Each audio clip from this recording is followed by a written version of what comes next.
500 metre ते 1 kilometre पर्यंत या बसने वाहनांना धडक दिलेली आहे। तसेच हे 11वी आपण वाहन बघतोय, ही रिक्षा, या रिक्षेला देखील या बसने धडक दिलेली असून रिक्षाच्या पाठीमागचा जो भाग आहे त्या भागावरती रिक्षाला जोरदार अशी बसने धडक दिलेली आपल्याला पाहायला मिळतोय। जवळपास 11 ही 11वी गाडी बघतोय आपण, ज्याला याने बसने धडक दिलेली आहे। तसेच ही जी टॅक्सी दिसते, या टॅक्सीला देखील पाठीमागून या बसने धडक दिलेली आहे। अनेक वाहनं होते, या वाहनांमध्ये अनेक नागरिक देखील बसलेले होते। आपण या टॅक्सीची अवस्था बघू शकतो, टॅक्सीमध्ये बॅग देखील आहे, तर अनेक या ठिकाणी प्रवासी देखील होते अशी माहिती मिळते। 2 ते 3 बॅग या रिक्षामध्ये पाहायला मिळत आहे, टॅक्सीमध्ये पाहायला मिळत आहे। टॅक्सीची पुढून देखील काच फुटलेली आहे।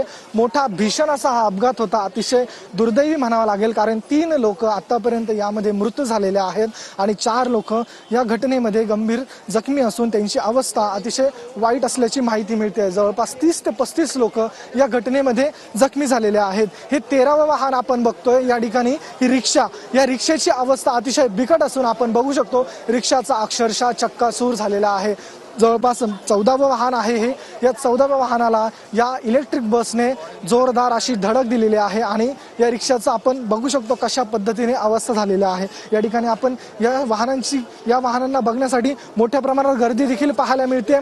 या ठिकाणी जेव्हा अपघात घडला तेव्हा सायंकाळची वेळ होती, मार्केट एरिया आहे हा, पूर्ण कुर्लाचं जे मार्केट आहे या स्टेशन परिसरातील हा एरिया आहे आणि मोठ्या प्रमाणावरती वर्दळ गर्दी लोकांची या ठिकाणी आपल्याला पाहायला मिळते। तसेच जेव्हा बस भरधाव वेगाने येत होती तेव्हा समोरून ही 310 नंबरची बस येत होती आणि ह्या दोन्हीही बस समोरासमोर आल्याचं पाहायला मिळते। मात्र जो इलेक्ट्रिक बस चालक आहे त्याने ही बस वाचवून सरळच्या दिशेने गेली आणि ही बस येथेच थांबून आपल्याला पाहायला मिळते। जवळपास 13वं वाहन आहे, यामुळे या वाहनाला देखील काहीशी इजा पोचलेली आहे। आपण बघू शकतो 13वं वाहन या अपघात दुर्घटनेमध्ये आपल्याला पाहायला मिळते।